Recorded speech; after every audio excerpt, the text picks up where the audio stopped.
And so, you know, you think, well, there's 9 billion, 7 billion people in the world. We're going to peak at about 9 billion, by the way, and then it'll decline rapidly. But 7 billion people in the world, and who are you? You're just one little dust mote among that 7 billion. And so it really doesn't matter what you do or don't do, but that's simply not the case. It's the wrong model, because you're at the center of a network. You're a node in a network. Of course, that's even more true now that we have social media. You'll know 1,000 people, at least, over the course of your life. And they'll know 1,000 people each, and that puts you one person away from 1,000,000, and two persons away from 1,000,000,000.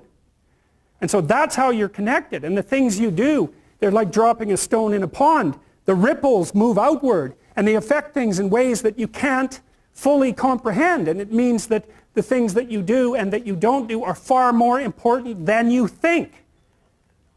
And so if you act that way, of course, the terror of realizing that is that it actually starts to matter what you do. And you might say, well, that's better than living a meaningless existence. It's better for it to matter.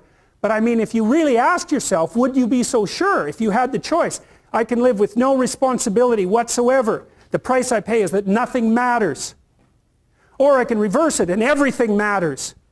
But I have to take the responsibility that's associated with that. It's not so obvious to me that people would take the meaningful path.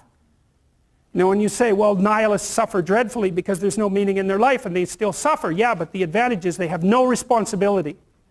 So that's the payoff, and I actually think that's the motivation. Say, well, I can't help being nihilistic. All my belief systems have collapsed. It's like, yeah, maybe. Maybe you've just allowed them to collapse because it's a hell of a lot easier than acting them out.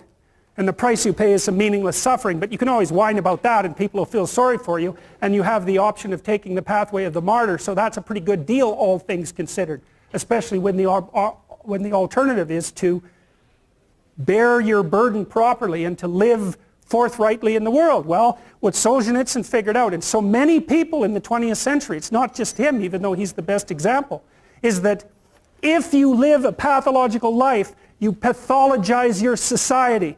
And if enough people do that, then it's hell. Really. Really.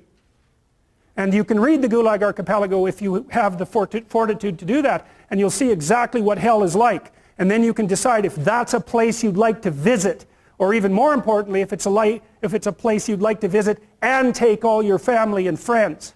Because that's what happened in the 20th century.